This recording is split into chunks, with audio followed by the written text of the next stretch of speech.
Hello, everyone. Welcome to another episode of the PowerTalk Show powered by Business Talks Weekly. Our guest today is a branding expert and a fractional CMO, helping companies build and protect their brand identity. She is the president and CEO of Coologee, Catherine Holt. Catherine, welcome to the PowerTalk Show. Thank you. It's wonderful to be here. It's so great to be connecting across the pond. Thank you so much. Catherine, before we start our conversation, can you tell us a bit about your professional journey and what inspired you to start your own branding agency? Yeah, for sure. So I was a psychology major as an undergrad and an artist, both a painter and a musician, and really did not want to go into therapy or counseling or research. And so I asked my college advisor, I said, what am I supposed to do next? And he said, well, you have psychology and you've got some creativity here. You should probably go into advertising. And so it's been over 25 years and I haven't really looked back. What's interesting about the opportunity that I've had is that things have changed so quickly, even in the last 25 years, that it feels as if it's a new career with every, year or 5 years, which is great for my brain that gets bored very easily. I spent a number of years in ad agencies in Boston and in New York City and did a wild idea of moving to the Cleveland, Ohio area, which is in the Midwest here in the US, and went in-house and ran all of the marketing strategy for Progressive Insurance, which is a massive marketer and brander here, and decided after that experience that I wanted to do something for myself. So shortly thereafter, I helped a neighbor's company and then moved back to the East Coast, and I launched Coologee in September of 2021. And it really was about being able to work with the people that I want to work with and to be able to put my ability to make money for people to work for myself. And I really have this entrepreneurial itch. And I'm a pretty radical thinker many times. And it feels better to do it for myself and with clients that are choosing me than trying to fit into that rigid box that sometimes you can find in corporate America. Wow, that's very interesting. And thank you so much, Catherine, for sharing your journey with us. There's so many marketing agencies, ad agencies, brand agencies, and even consultants. How would you differentiate yourself from companies out there? The biggest differentiation is that everyone on my team takes the approach that we have to start with the business first. And in fact, what I find very interesting is how disconnected most agencies have become from the business of branding and marketing. In fact, I think it's actually making a lot of agencies struggle because historically they have been able to make money by creating what we would consider disruptive or award-winning creative. And that's still a beautiful, beautiful thing. But if it's not moving the numbers, then it's not the right thing to do. And what I found is that the fluency that agency folks have in business language is not strong enough to be true partners to the C-suite. And so where we differ is really becoming a strategic partner to C-suite, to boards, helping them work on mission critical initiatives that are typically things they have never done before, often in times of change or crisis, and then helping identify what can you do as a brand so that it's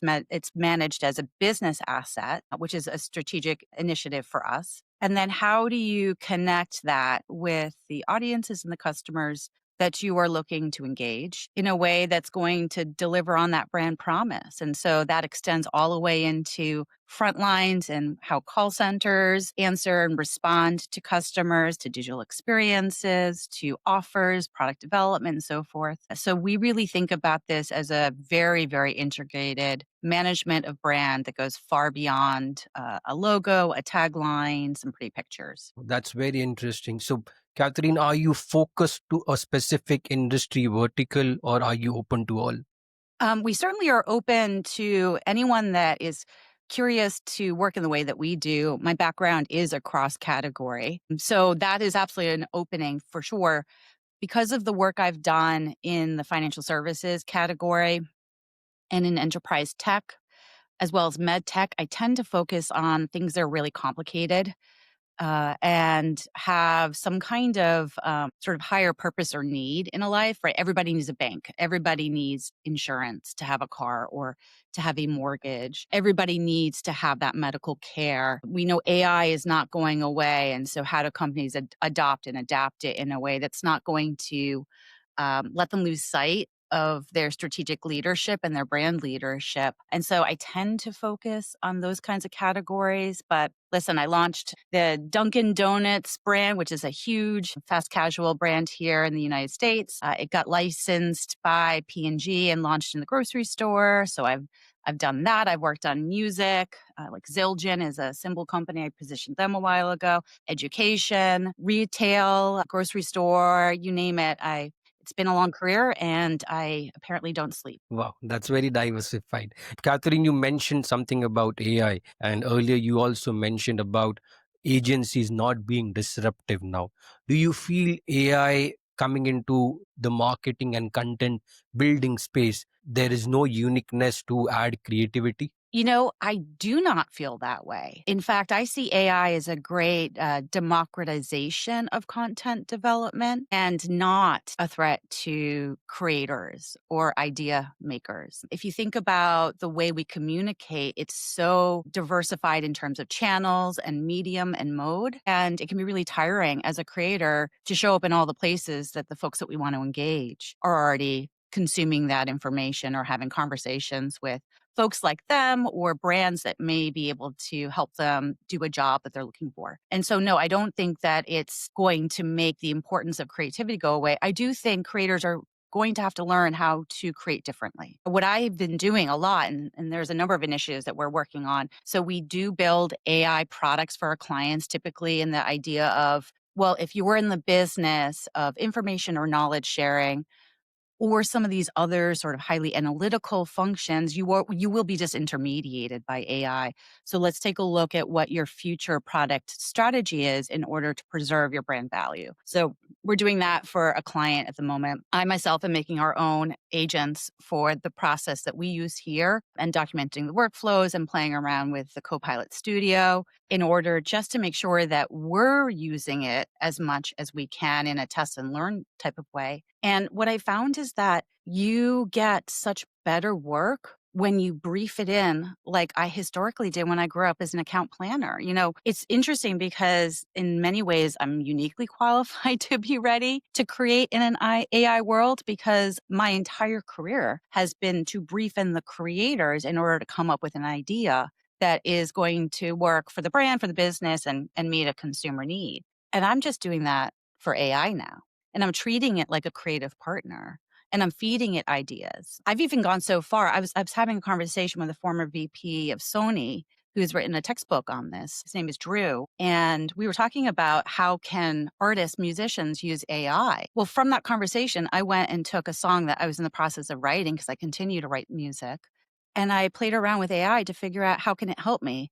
And I asked it to be my song, like co-writer for the song. It didn't take away what I had already created. It just did that next round of editing that frankly took a lot of the emotional weight off and made it easier for me to finish that song. The creativity is there, but we have to keep both hands on the steering wheel in terms of strategy and also in terms of creative vision. Because when we take our hands off the steering wheel, all AI does is go back to the lowest common denominator. And what you get back is just more of the same. And we all know in branding and marketing communications, there's no way to win when you're just saying the same thing as everybody else. You mentioned you have to have the steering wheel in your hand, and that's where, if everybody is using the same tool for the same purpose, the answers and the system looks repetitive. So how does one maintain their own unique personality and identity in this AI world? Well, I have actually been creating a workflow and prompt system that does the steps that I have historically done as an account planner in the effort of identifying brand proposition and personality, of understanding audience needs. I mean, AI is going to blow open the possibility for research. It already has, but it's going to continue to do so. And so being able to get closer to the people that we're serving or connecting with, which has always been a very important thing for me, is becoming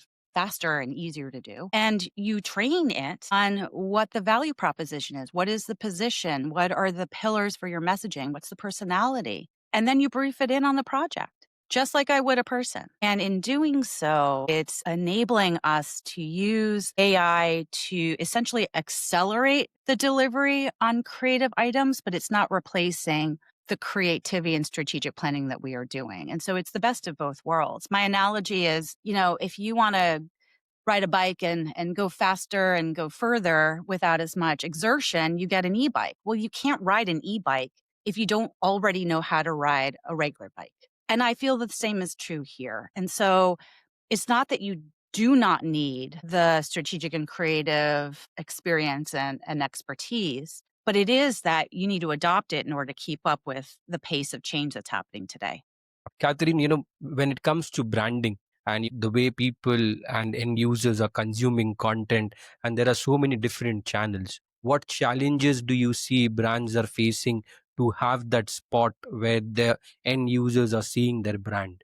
It's going to be different, but depending on the audience that you're looking to engage and the type of category that you are in. But I think the biggest challenge is creating what I'm calling the content manufacturing process or factory in order to feed the content beast. What's great about the AI powered tools is that they often have direct API integration for publishing purposes across the major platforms, whether it's the Meta universe or it's the YouTube universe or some of the podcatcher universes. And so a lot of the work that had happened when we had to actually do all the resizing and the configuration for different specs are starting to be embedded into these platforms. And so I think it's going to be much more about being sure that you're monitoring the conversations that are happening.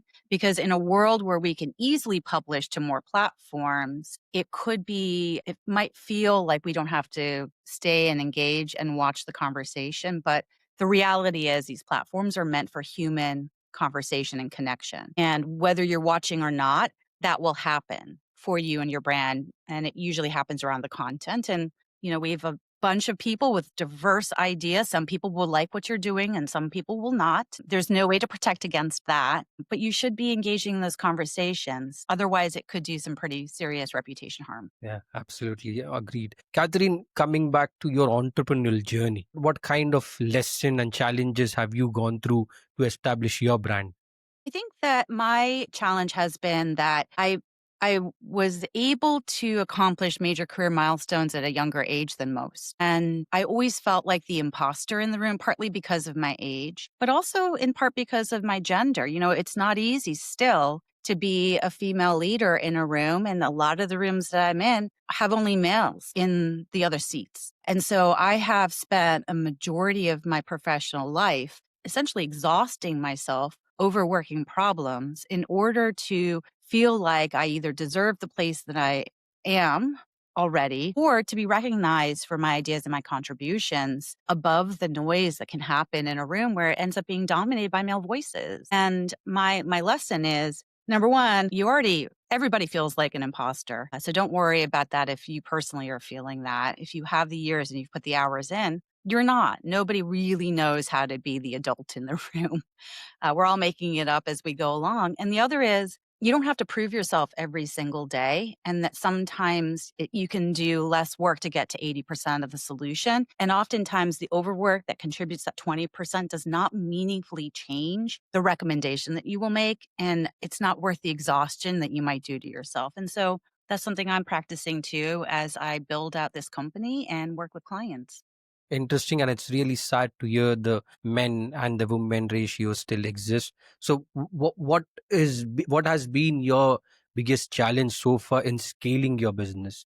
I'm on my third business strategy. So I've been around, I'm in my fifth year. I've already made it through four, and I have a different business strategy, and I think this one is going to be much more effective. It is a hybrid between sort of the W-2 or the employees that are on salary on staff and freelance, but also with path to ownership. And essentially what I've done is create a model in which if we grow together, we profit together. And I think that's uncommon for an organization of my size, but it's also true to my sort of ethos, where I think that folks that are bringing all of themselves to work and are very smart and the best at what they do, I shouldn't be the only one that profits from the success of the company. We all should. So are you building fractional consultants or franchisees of your own brand, and then I they all have come a into a group? I have a contract with select folks that is a path to ownership and partnership with the ability to build out based on shared expectations. Yes. That's wonderful. So, Catherine, if I ask you what is your vision for the next 5 years? My vision is it's going to move quickly and it's going to have a lot of content, ideas, technology, and you're going to have to be able to understand who you are as a leader and what your brand needs to stand for in order to not get lost in the wave of change, technology, information, and so forth. I also think that the pendulum always swings, and we're in a time when technology is becoming the hero again. Not that it never ever went away, but with the advent of AI and the rapid adoption, everybody's talking about it. It's almost hijacked the business discourse. But as people, I think that we're starting to wake up and say, I'm not sure that I want to live my life through a screen. And it's going to, I believe, mean the pendulum will come back to one on one people experiences. And I think the brands and the companies are going to have to figure out how do you deliver that? Because I think we'll have overinvested in the technology and digital side of the house. And so the irony is we'll have to come back to the people, to the in person, to the events. Actual physical feel and experience of things, right? Wow, that's Yeah. very interesting. And I absolutely agree. There is going to come a time where we are going to go backwards, where we were. We're seeing it here in the US. There are a lot of teens, and it was made kind of more broadly understood a couple of years ago in a New York Times article about a group of high schoolers that were intentionally leaving their cell phones behind and just meeting in parks. And I'm seeing it. I have teenage kids myself. I'm seeing it with them and trying to navigate as well. So I think it's already starting, and the question is, how will companies keep up? Absolutely. Absolutely. One final question to you, Catherine. What was the one piece of advice that you got that changed your perspective professionally and personally? I had a very, very dear business partner and friend when I was at Progressive who reminded me that you may be able to do anything, but you can't do everything. And I think that is one of the most cherished words of wisdom that I had received as an overachiever.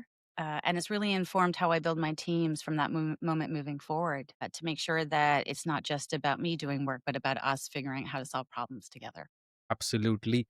Thank you so much, Catherine. Thank you so much for your time. It was a wonderful conversation. Well, I had so much fun, and thanks for the fantastic questions. This was a great way to start my day, and I think end yours.